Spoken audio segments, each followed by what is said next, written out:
So moving on to our next problem. Next problem क्या कह रहा है? Next problem is saying that what is the final setting time of ordinary cement, right? Let's zoom it.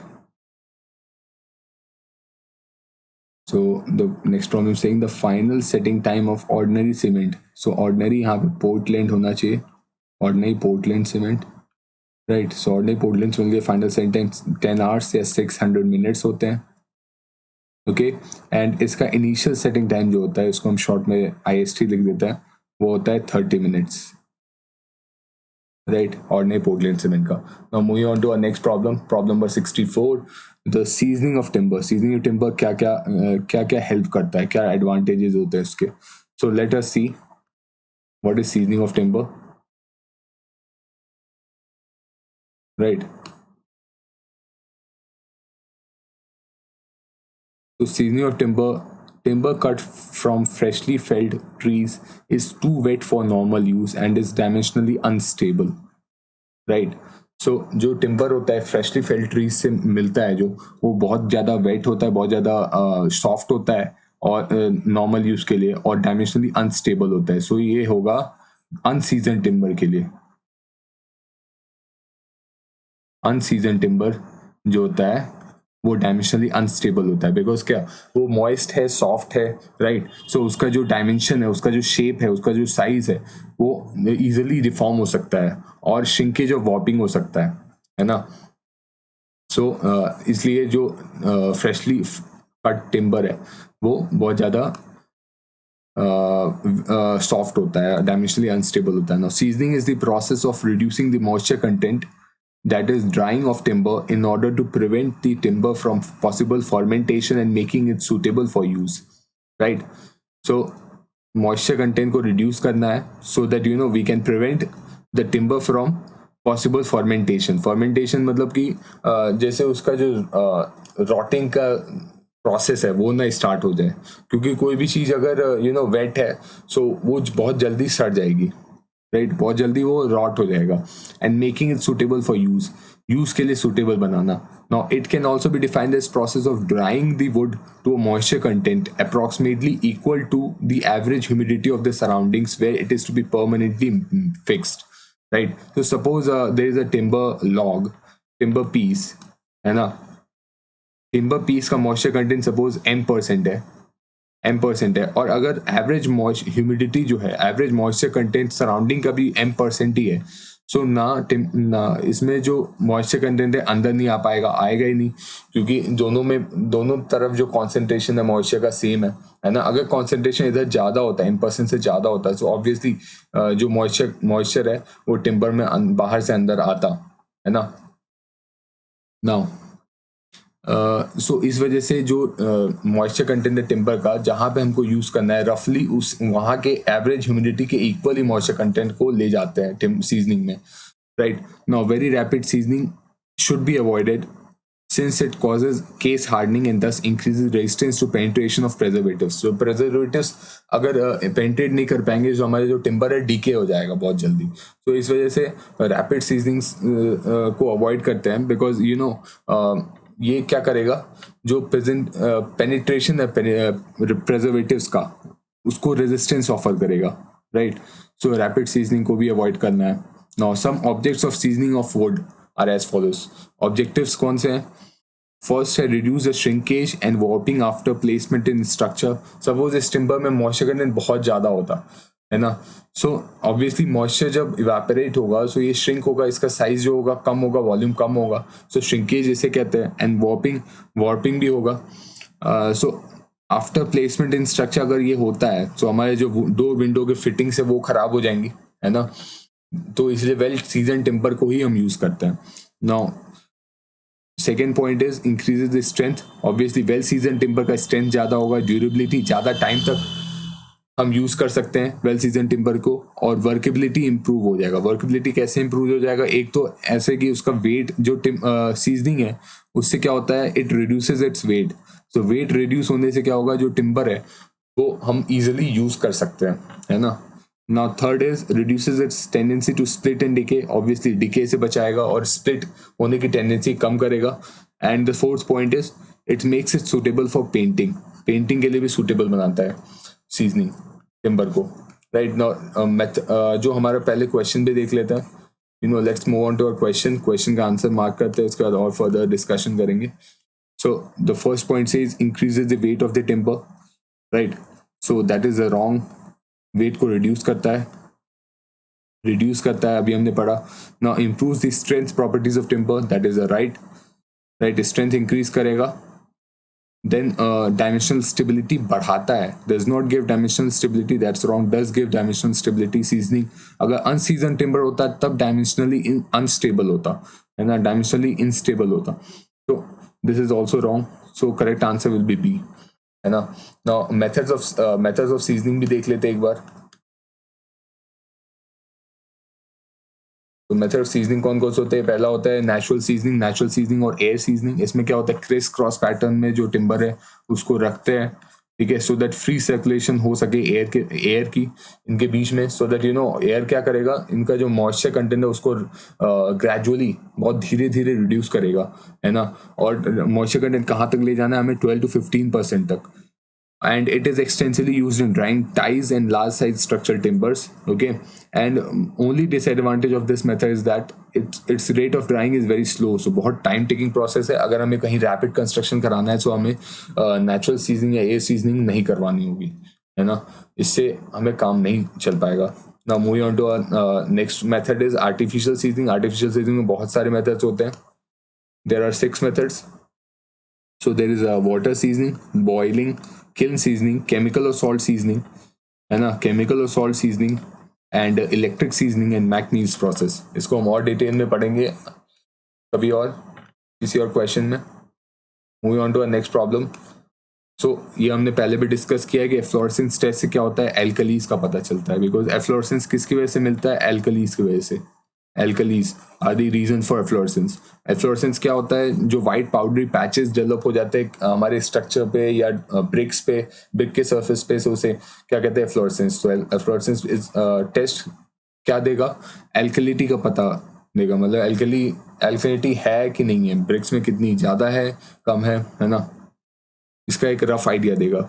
Now moving on to our next problem. As per the Indian Standard Institute, the actual size of modular bricks is, actual size modular bricks का जो है या standard size modular bricks का क्या होगा, 1999, and the 2010 जो है 20 by 10 by 10 centimetre, ये क्या है, nominal size of the bricks है।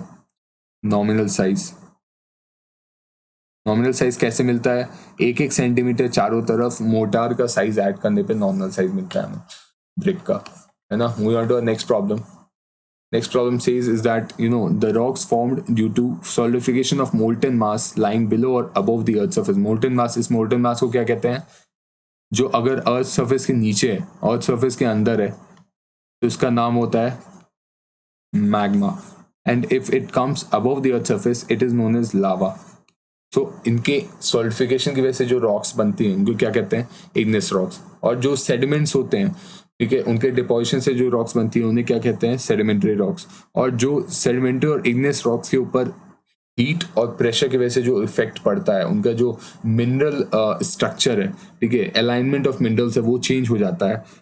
ऐसे जो रॉक्स बनती हैं वो क्या कहलाती है, मेटामॉर्फिक रॉक्स। मेटामॉर्फिक रॉक्स से एग्जांपल हो सकते हैं मार्बल है, नीस है, right, these are the metamorphic rocks. Slate है, these are the metamorphic rocks. Sedimentary rocks में क्या हो जाएगा, लाइमस्टोन, राइट, सैंडस्टोन, लाइमस्टोन और sandstone, these are the examples of sedimentary rocks. और इग्नेस रॉक्स का एग्जांपल क्या हो जाएगा, granite, basalt, right, etcetera. Moving on to our next problem. Next problem says which of the following materials is used for dam proofing work? So dam proofing work के लिए, dam proofing work आप use करते हैं, dam proof course में use करते हैं। जो हमारा सब स्ट्रक्चर होता है, सुपर स्ट्रक्चर, इसके बीच में डैम प्रूफ कोर्स को अप्लाई करते हैं, सो दैट सब स्ट्रक्चर से मॉइस्चर सुपर स्ट्रक्चर में ना आ पाए। सो डैम प्रूफ कोर्स के लिए जो मटेरियल यूज करते हैं वो मैंने यहाँ पे लिख रखे हैं। Materials widely used as DPC. First is flexible material, second is semi-rigid material. So flexible materials में butyl rubber, then hot bitumen. Hot bitumen में example है asphalt, then plastic sheets and bituminous felts, etc. And the second one is semi-rigid material. Semi-rigid material में क्या है example? Mastic asphalt. Mastic asphalt. Mastic asphalt कैसे बनता है? जो asphalt है इसमें हम एग्रीगेट्स को ऐड करते हैं, सो मैस्टिक एसफॉल्ट बनता है ना. सो हमने देख लिया एग्जांपल में बिटुमिन भी है, so bitumen is the correct answer, है ना. टिम्बर यूज नहीं करते, हेसियन क्लोथ यूज नहीं करते, लाइम नहीं यूज करते, right. Moving on to our next problem, problem number 69. The most powerful explosive used in blasting. So most powerful कौन सा होगा इनमें? Gun cotton. बाकी सारे भी एक्सप्लोजिव ही हैं, ब्लास्टिंग पाउडर, डायनामाइट, कॉर्डाइट, ये सारे भी एक्सप्लोजिव हैं. सबसे पावरफुल कौन सा है? गन कॉटन है, right. Moving on to next one. Fe500D. D stands for Fe500D. D stands for ductile. D stands for ductile. Okay. Moving on to our next problem.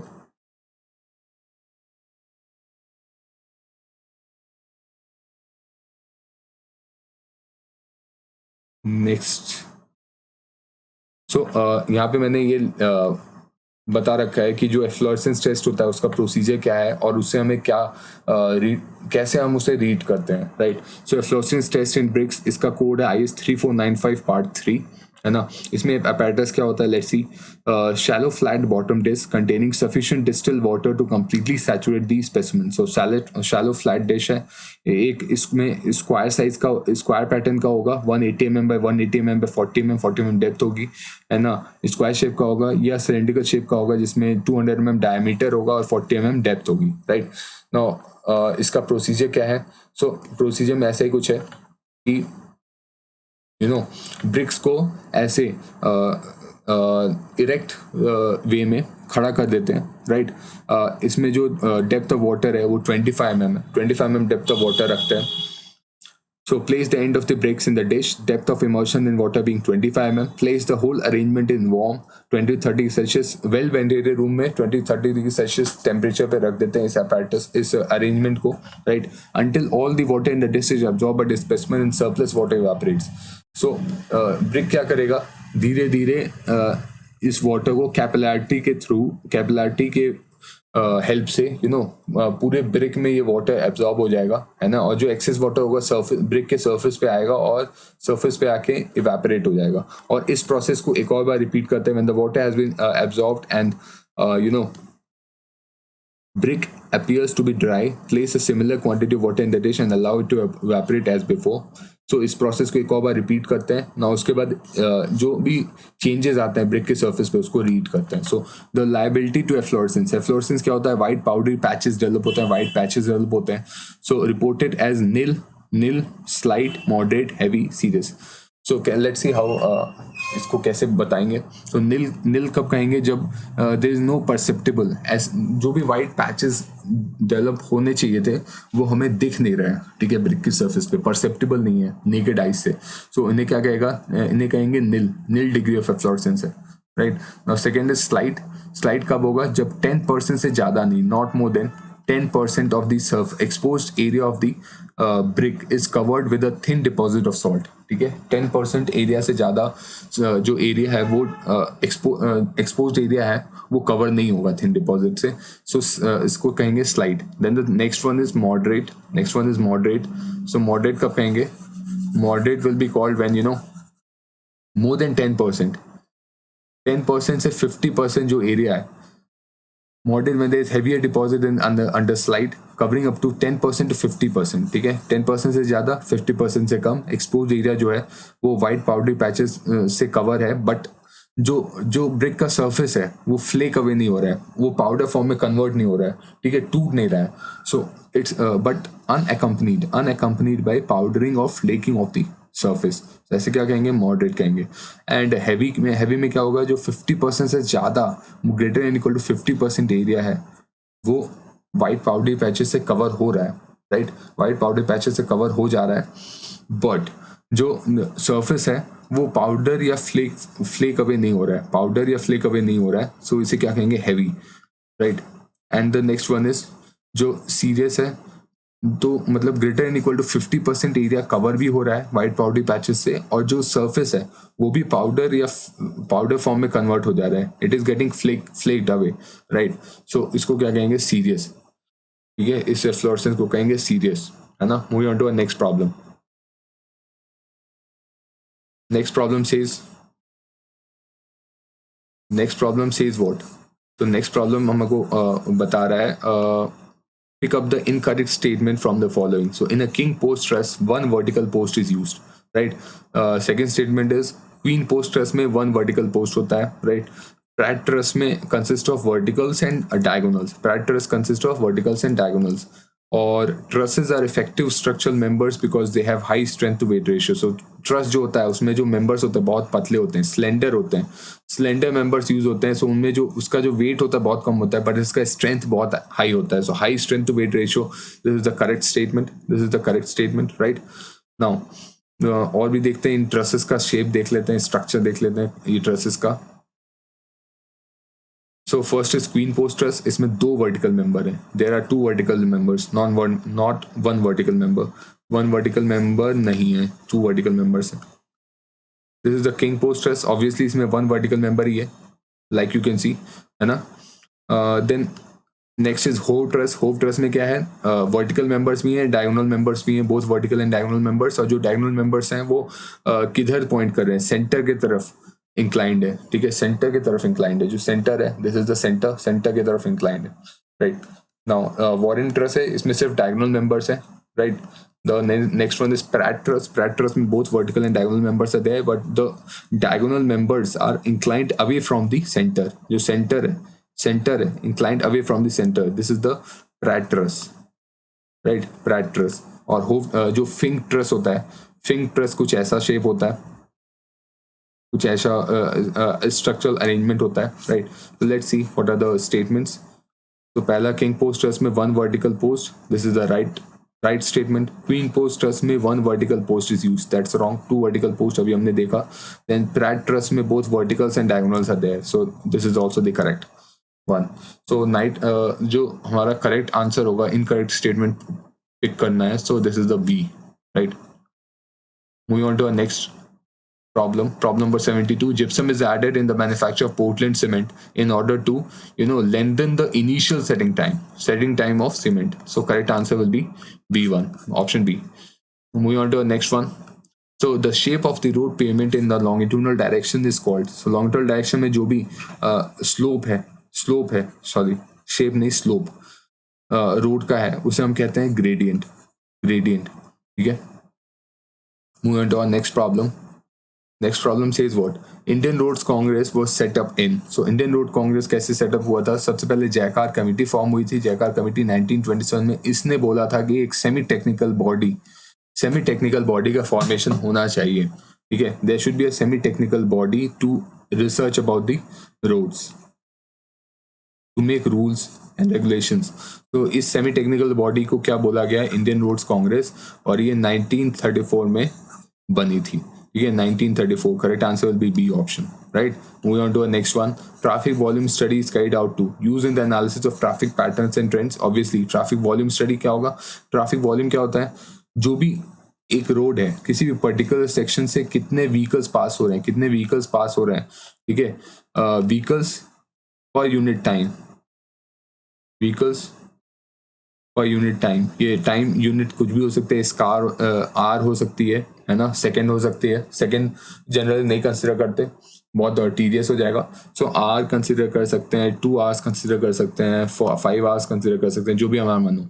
So use in the analysis of traffic patterns, obviously traffic pattern का पता चलेगा कि vehicle किधर, suppose this is A to B, this is location A, location B, so A to B कितने vehicles जा रहे हैं, इससे पैटर्न का पता चलेगा, ट्रेंड्स का पता चलेगा कि ए टू बी व्हीकल्स ज्यादा जा रहे हैं as compare to B to A, है ना। Then determine the relative importance of roads and in dividing the priority of for improvement in expansion. So जितने ज्यादा किसी भी रोड से ट्रैफिक वॉल्यूम मूव करेगा, ठीक है, वो रोड इतनी ज्यादा इंपॉर्टेंट होगी, सो उस रोड के इंपॉर्टेंस का पता चलता है। सो ये भी करेक्ट स्टेटमेंट है, this is also correct statement. Now use in planning one way streets and other regulatory measures. So जो भी रेगुलेटरी मेजर्स है और वन वे स्ट्रीट्स है, उन्हें प्लान करने में पता चलेगा suppose this is a 2-way street, ठीक है, और बहुत ज़्यादा कंजेशन हो रहा है, ट्रैफिक वॉल्यूम से हमें पता चल रहा है, तो इसे हम सिर्फ 1-way करके और एक दूसरा रोड बना देंगे, दूसरा रोड इसके पैरेलल में, ठीक है, जिसमें ये भी 1-way हो जाएगा B to A जाने के लिए, और A to B जाने के लिए सिर्फ यही रोड हो जाएगी। सो 1-way स्ट्रीट प्लान करने के लिए और अदर रेगुलेटरी मेजर्स प्लान करने के लिए भी हम ट्रैफिक वॉल्यूम स्टडी का यूज करते हैं। So this is also correct statement, all of the above are correct, all of the above are correct, right. Moving on to our next one. So a water-bound macadam road is an example of water-bound macadam, right? Water-bound macadam. So let's see the definition. So a pavement which consists of a mixture of asphaltic or bituminous material and aggregate placed on a good quality compacted granular material is termed as flexible pavement. Flexible pavement किसे कहते हैं? जो good quality compacted granular material के ऊपर जो एस्फॉल्टिक और bituminous material को ले करते हैं, ठीक है, और मिक्स करके ले करते हैं, उसे फ्लेक्सिबल पेमेंट कहते हैं। इट हैज़ लो और negligible flexural strength. Flexural strength को हम शो में डिनोट करते हैं EI से, modulus of elasticity into moment of inertia. Now example water bound macadam roads. Now water bound macadam roads का जो डेफिनेशन है क्या हो जाएगा?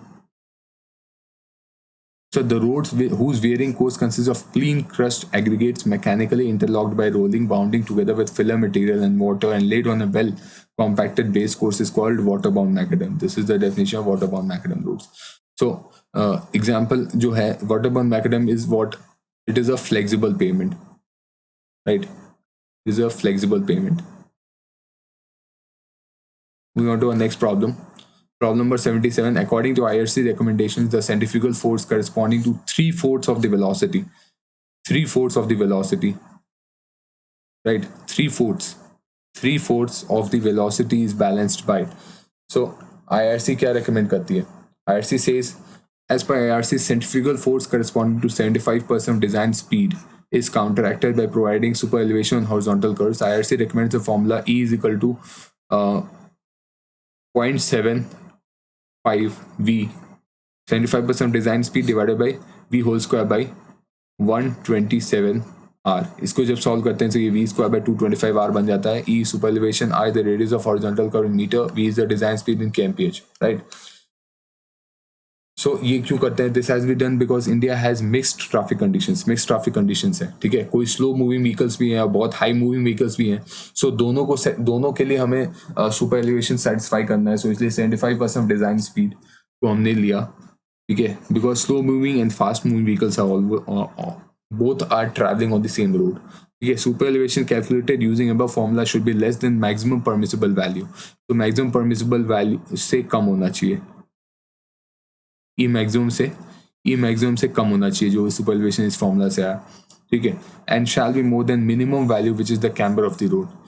रोड का कैम्बर होता है, आपने देखा होगा रोड कुछ ऐसे होता है, मैंने थोड़ा एग्जैगरेट करके बनाया है, ठीक है। सो ऐसे कैम्बर होता है, साइड वाइज जो स्लोप होता है, ठीक है, because to drain away the water, पानी जो अगर बारिश में पानी आए वो इजिली जो हमारी ड्रेन्स कंस्ट्रक्ट हुई है साइड में उनमें चला जाए, सो कैम्बर होता है।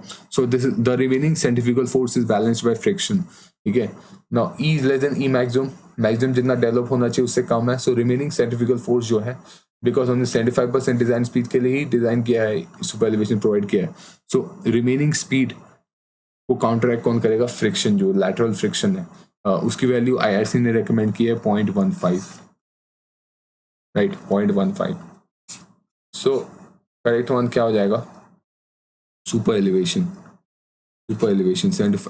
centrifugal force correspond to 3/4 of the velocity is balanced by super elevation, right? Moving on to our next problem. Next problem says what? Let's see. So the ballast material generally used in Indian Railways consists of, so let's see ballast कौन से use कर सकते हैं हम Indian Railways के according, right? So the following materials can be used as ballast. On the railway tracks. So broken stone use कर सकते हैं, gravel, cinder and ashes, ठीक है, sand, कंकड़, मूरम, राइट। मूरम जो ब्रिक टूट जाता है, पाउडर फॉर्म में कन्वर्ट जाता है, उसको मूरम कहते हैं, और ब्रिक बलास्ट, राइट। सो ये क्या होगा, among all the above materials, broken stone from igneous rocks like quartzite, granite forms excellent ballast material because ये hard होते हैं, ठीक है, easily deform नहीं हो सकते, टूट नहीं सकते. When these are not available, then limestone and sandstone can also be used as good ballast material, है ना.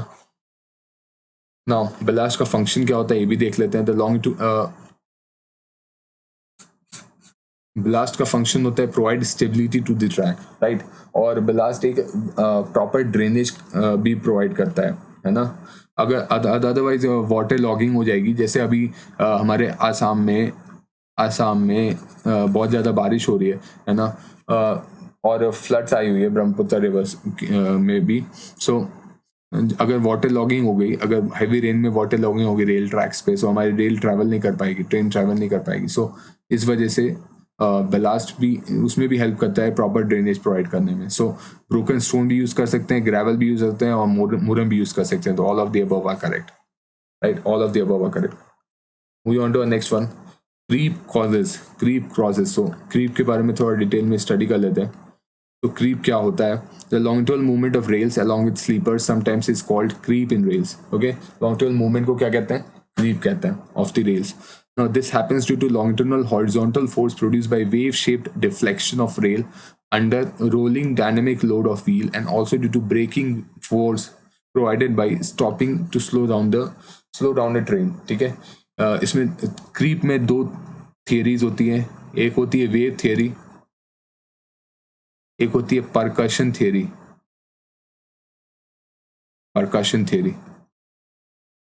राइट. सो वेव थियरी में जो कहता है कि जो रेल्स होती हैं वो वेव की फॉर्म में बन जाती हैं. इसको मैंने थोड़ा एग्जैगरेटेड फॉर्म में बनाया है.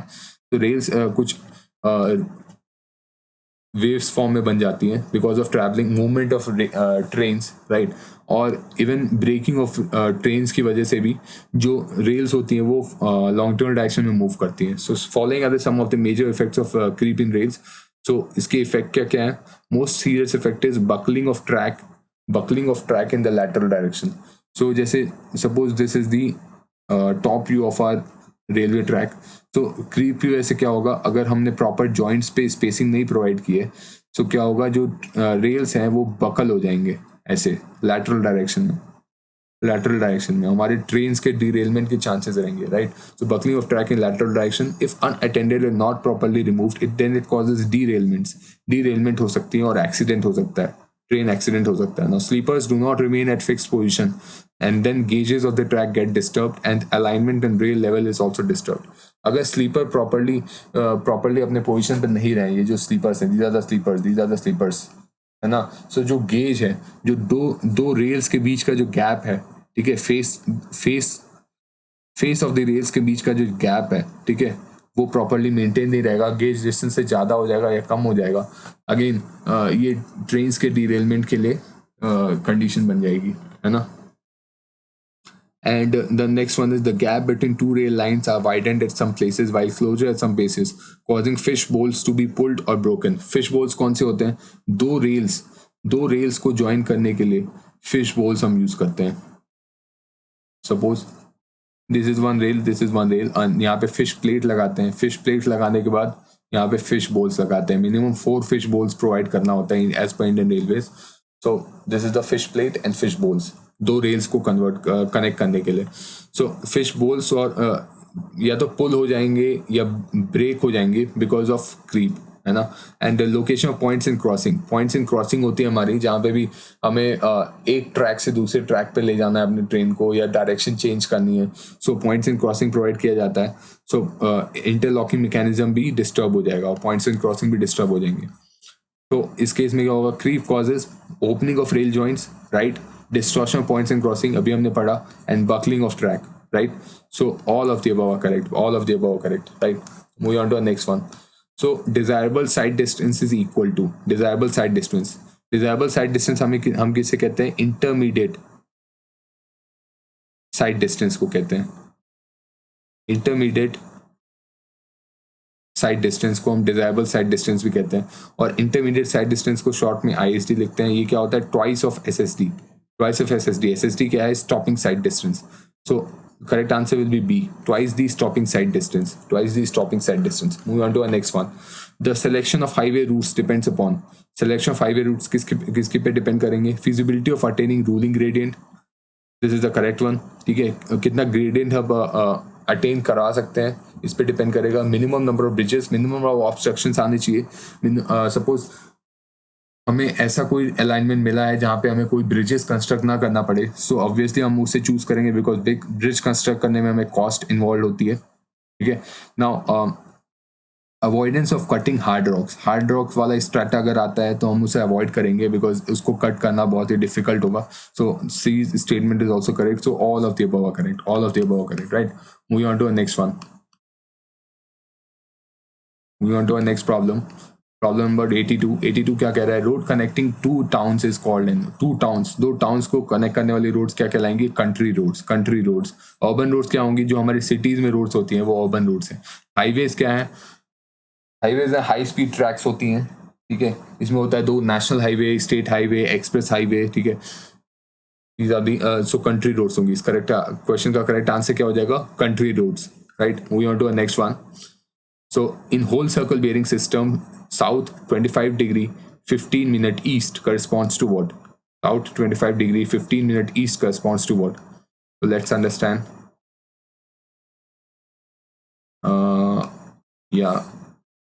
South. So let's mark the directions. This is north, this is south, this is east, and this is west. So south 25 degree 15 minute east. This is somewhere here. This is 25 degree 15 minute south, 25 degree 15 minute east. Quadrantal bearing में दे रखा है, इसको whole circle bearing में करना है. Whole circle bearing कहाँ से लेते हैं? नॉर्थ से लेते हैं. ठीक है. टू नॉर्थ से लेते हैं. सो ये एंगल क्या हो जाएगा? 360 माइनस 25 डिग्री 15 मिनट्स. सो इसे हम जब सॉल्व करते हैं, सो इसका आंसर करेक्ट क्या आ जाता है? 334 degree 45 minutes. 334 degree 45 minutes. Correct answer will be D. Right. Moving on to the next one. Moving on to the next problem. Right. So correct. The fundamental principle of surveying. So obviously हमने ये पहले पढ़ा है, working from whole to part to avoid accumulation of error. To avoid accumulation of error. Right. Moving on to our next problem. So next problem क्या कह रहा है? Which of the following equations is correct? So back bearing और forward bearing का जो gap होता है 180 degree होता है. So back bearing is equal to forward bearing plus minus 180 degree. Right. Correct answer will be B. Moving on to our next problem. 86 number. 86 number problem क्या कह रहा है? Problem number 86 says, if the true difference of level between 2 points is required, the level must be set up. So exactly midway between the points अगर हम level को set up करते हैं, so जो हमें accuracy मिलेगी, जो precision मिलेगा वो बहुत ज़्यादा होगा. ठीक है. जो precision मिलेगा वो बहुत ज़्यादा होगा. राइट. इसका रीजन हम मेंशन कर सकते हैं. Set up the level midway से क्या होगा? By doing so the error due to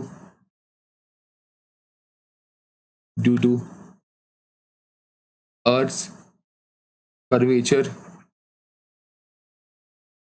and curvature and refraction gets eliminated.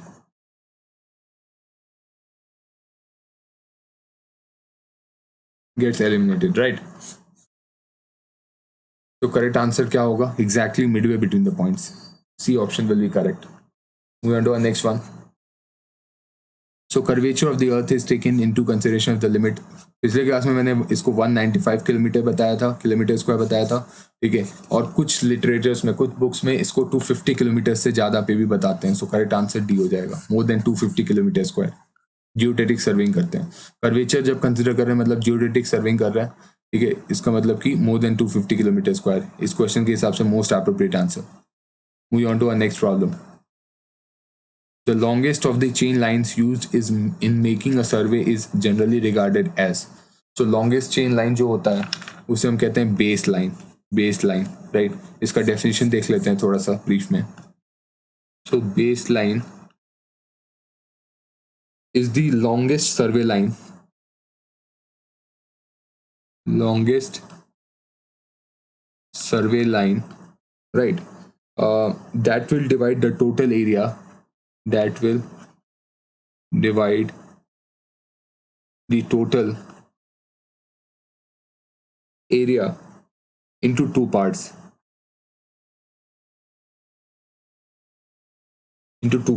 Right? It is the main reference line. Main reference line, right? For fixing the positions. Fixing the position of various stations.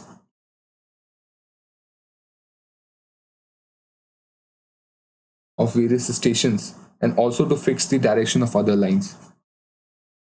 And also to fix the direction of other lines, right?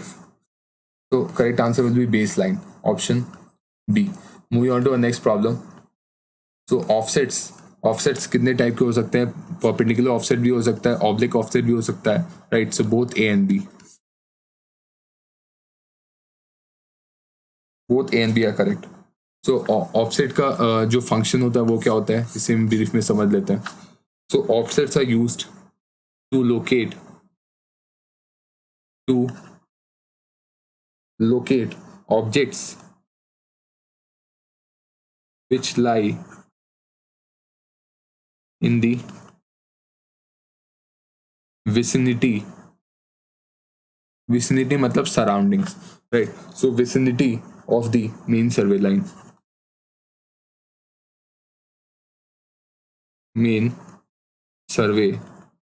line. So this is the function of offsets. So correct answer is D, right? Moving on to our next problem.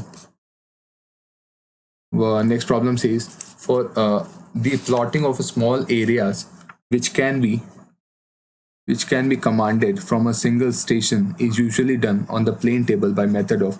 So एक small area है, अगर small plot है, small area है, right? अगर small area है और intervisible है किसी एक पॉइंट से इंटरविजिबल है सारे पॉइंट्स, तो इस केस में हम कौन सा प्लेन टेबल मेथड यूज करेंगे? प्लेन टेबल सर्वेइंग का radiation method, right? Moving on to our next problem says is what? When the angular and linear measurements are equally precise in traversing. So angular measurement, linear measurement equally precise है traversing में. So balancing of traverse is done by. So जब angular linear measurement equally precise है, उस case में हम बाउडेज rule का use करते हैं. और ट्रांजिट रूल कब यूज करते हैं? ट्रांजिट रूल यूज करते हैं जब जो एंगुलर मेजरमेंट्स हैं, angular measurements are more precise, right? जब एंगुलर मेजरमेंट्स ज्यादा प्रिसाइज होते हैं उस केस में हम ट्रांजिट रूल यूज करते हैं, right? Moving on to next problem. The combined effect of curvature and refraction is that the objects appear. So combined effect क्या होता है? जो हम इसमें करेक्शन लगाते हैं correction due to both combined effect of जो combined effect का कर्वेचर लगाते हैं -0.0673 t स्क्वायर, ठीक है? सो ऑब्वियसली करेक्शन नेगेटिव लगा रहे हैं, मतलब एरर जो होगा पॉजिटिव होगा, ठीक है? सो is that the objects appear higher than they really are. जब हायर होंगे तभी जाके हम कर्वेचर जो करेक्शन है माइनस लगाएंगे, तब जाके वो एक्चुअल साइज के हो पाएंगे, ठीक है? तो correct answer is A. Moving on to next problem. when the following is our which of the following is our cohesionless soils. So cohesionless soil इसमें कौन सी है? Sand. Silt में भी cohesion होता है, clay में भी cohesion होता है, clay and silt both cohesion होता है. ठीक है. Moving on to our next problem. So next problem क्या कह रहा है? Next problem says is that the ratio of volume of voids to the total volume of soil. So इसे हम क्या कहते हैं? Porosity कहते हैं. Volume of voids to the total volume of soil. इसे हम कहते हैं porosity. Porosity. Standard definition है soil mechanics में. Now the density of soil mass. Density of soil mass. Density को हम किस में report करते हैं? Mass per length cube. M per L cube. So mass की unit है यहाँ पे क्या है? kg. और SI unit length कितनी है? Metre. So kg per meter cube. Right. Moving on to our next problem.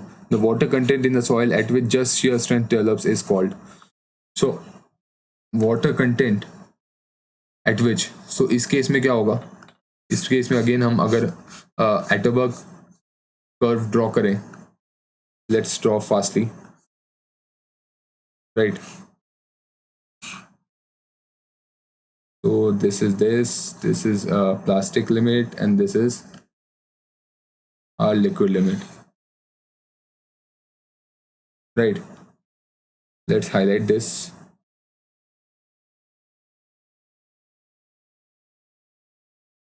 Let's highlight this one. Right. So ये हम यहाँ पे भी again एक line draw कर देते हैं. This is 1 minute. Volume plastic limit and volume liquid limit, right? So this is volume shrinkage limit. This is V dry. Okay. This is volume plastic limit, and this is volume liquid limit. This is shrinkage limit.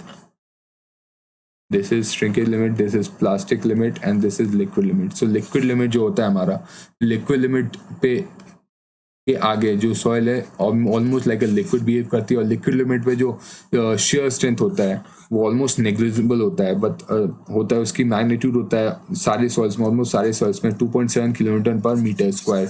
So at liquid limit, all the soils possess this small shear strength. Negligible shear strength of 2.7 kilonewton per meter square. So इस case में answer क्या हो जाएगा? Water content at which just shear strength develops is called, just shear strength develop ही हुआ है अभी, तो उसे क्या कहेंगे? Liquid limit. Right. Moving on to next problem. So the when cohesionless soil attains quick sand condition, quick sand condition develop होता है, जो सॉइल का शेयर स्ट्रेंथ हो जाता है वो जीरो हो जाता है. ठीक है, जीरो हो जाता है किस केस में? For cohesionless soil. Cohesionless soil मतलब कि जो कोहेजन है जीरो है, तो उस केस में उसका शेयर स्ट्रेंथ लूज हो जाएगा. Obviously shear strength will become zero. Bearing capacity भी नहीं रहेगा. उस पर फाउंडेशन अगर रेस्ट कर रहा है हमारे बिल्डिंग का, सो फाउंडेशन जो हमारी बिल्डिंग है वो सेटल होने स्टार्ट हो जाएगी obviously. So both A and B are correct. Right. C option is correct. Moving on to our next problem. Next problem says a relationship between void ratio E and porosity N. ठीक है, E void ratio होता है E is equal to N upon 1 minus N, और जो porosity N या ईटा होता है वो होता है E upon 1 plus E. So again let's see इसमें कौन सा है. So option D is correct. Right, option D is correct. Moving on to the next problem. Problem number 99. So the consolidation of a soil is defined as, consolidation में क्या होता है? जो पोर water होता है वो एक्सपेल आउट होता है, expels. Right, pore water expels, और इसकी वजह से वॉल्यूम जो होता है, volume of soil, volume decrease होता है. ठीक है, बट सॉइल रिमेन्स सैचुरेटेड. जो डिग्री ऑफ सैचुरेशन रहता है 1 रहता है. ठीक है, so process of compression by gradual reduction of pore space under steady load, that's right. Consolidation में ये होता है the process by which gives gradual decrease of water content. Water content gradually decrease होगा at constant load, that's also right. And change in volume of the soil due to expulsion of pore water under an applied load. Obviously pore water expel होगा, volume change होगा. ठीक है, so the statement C is also correct. So all of the above are correct. Moving on to our last question of these video series. Question number 100 says what? While designing for a footing foundation, which of the following bearing capacities should be considered? So footing foundation के case में या तो हम net bearing capacity नहीं use करते, net safe bearing capacity use करते हैं या सेफ बेयरिंग कैपेसिटी यूज़ करते हैं. तो यहाँ पे मोस्ट अप्रोप्रिएट आंसर क्या हो जाएगा? Safe bearing capacity, right? Option number C is correct. So this was all for the solution of JPWD paper of Assam, right? Assam PSC.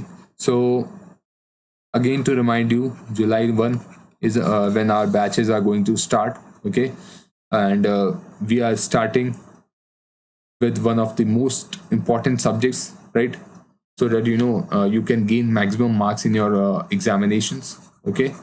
So please enroll in this batch as soon as possible, right? Okay, thank you. Thanks all.